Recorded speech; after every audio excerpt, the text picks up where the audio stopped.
Hello বন্ধুরা, আরেকটা নতুন ভিডিও নিয়ে আমি চলে এসেছি। আজ বানাবো কারি পকোড়া।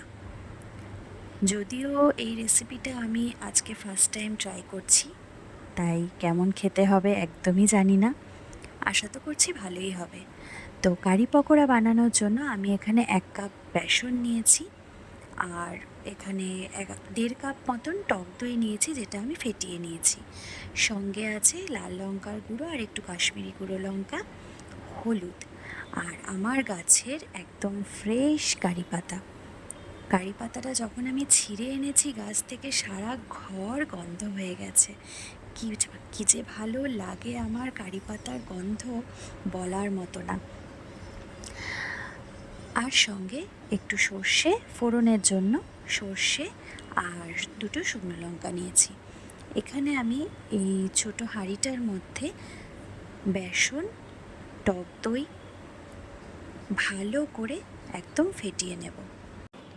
সেই সঙ্গে দিয়ে দিয়েছি হলুদ, সামান্য হলুদ, আর গুঁড়ো লঙ্কা আর কাশ্মীরি গুঁড়ো লঙ্কা আমি একসাথে একটু মিলিয়ে নিয়েছিলাম, তো সেটাই দিয়ে দিয়েছি। এবার অল্প অল্প করে জল দিয়ে দিয়ে এই বেসনের ঘোলটাকে ভালো করে একদম গুলে নেব।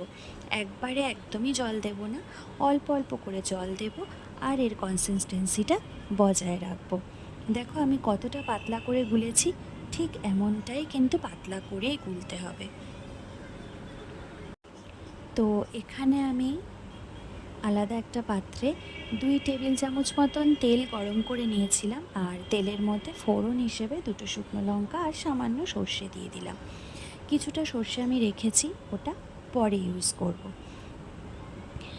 আর কারি পাতাটাও দিয়ে দিলাম। কারি পাতার গন্ধটা এত ভালো লাগে আমার, কোনো কথা হবে না। ফোড়নটা ভাজা হয়ে যাওয়ার পরে আমি একটু সামান্য জল দিয়ে দিয়েছিলাম, যাতে বেসন আর দইয়ের ঘোলটা আমি যখন তেলের মধ্যে ঢালবো যাতে ওটা তলায় লেগে না যায়। তো সেই কারণে একটু জল দিয়ে দিতে হবে। এবার ভালো করে এটাকে নাড়তে থাকবো, কারণ এটা কিন্তু খুব তাড়াতাড়ি তলায় লেগে যেতে পারে।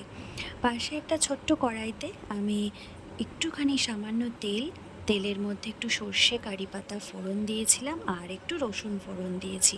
এটা চাইলে তোমরা স্কিপ করেও নিতে পারো, আর চাইলে দিতেও পারো, এটা অপশনাল। আমার ভালো লাগে কারি পাতা সর্ষের সঙ্গে, আমার একটু রসুনটা ভালো লাগে, তো সেই কারণে আমি দিয়েছি। আর এখানে আমি পকোড়ার জন্য বেসন, সঙ্গে একটু খাওয়ার সোডা, একটু হলুদ, গুঁড়ো লঙ্কা, আর অবশ্যই একটু কাসুরি মেথি, আর সঙ্গে পেঁয়াজ তো আছেই। আর নিরামিষ যদি করতে চাও তাহলে পেঁয়াজটা স্কিপ করে যাবে, কারণ এটা নিরামিষও হয়। তো আমি যেহেতু কারিটায় রসুন দিয়েছি, আর ওই কারণে আমি বেসনে ওটা পেঁয়াজ দিয়েছি, কারণ আমার ভালো লাগে এটা। তো যাই হোক, ভালো করে পেঁয়াজ দিয়ে বেসনটা মেখে নিয়েছি। এবার তেলের মধ্যে একটু একটু করে ছেড়ে দিচ্ছি। ভালো করে পকোড়াগুলো লাল লাল করে ভেজে নেব। গ্যাসের আঁচটা কিন্তু একদম কম করেই ভাজবো।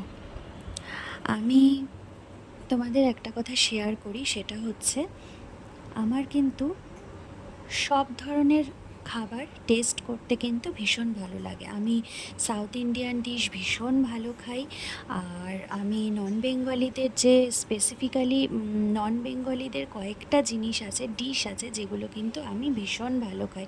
সব রান্নাই আমার খুব ভালো লাগে। আর তোমরা তো বোধহয় জানো, আবার কেউ কেউ হয়তো জানো না, যে আমার শ্বশুরবাড়ি কিন্তু নন বেঙ্গলি। তো সেই কারণে আমার কিন্তু নন বেঙ্গলিদের রান্না ভীষণ ভালো লাগে।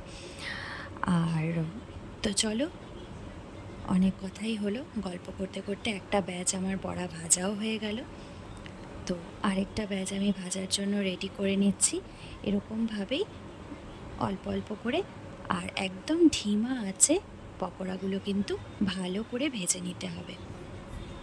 তো চলো, এই ব্যাচটাও ভাজা হয়ে গেছে। তো বড়াগুলো কিন্তু কারির মধ্যে দিয়ে হালকা হাতে সুন্দরভাবে মিলিয়ে নিতে হবে।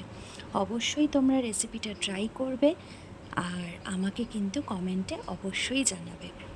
তো চলো, আজকের মতো টাটা, দেখা হবে নেক্সট ভিডিওতে। ভিডিওটা ভালো লাগলে লাইক কমেন্ট শেয়ার করতে কিন্তু একদম ভুলবে না। এনজয়।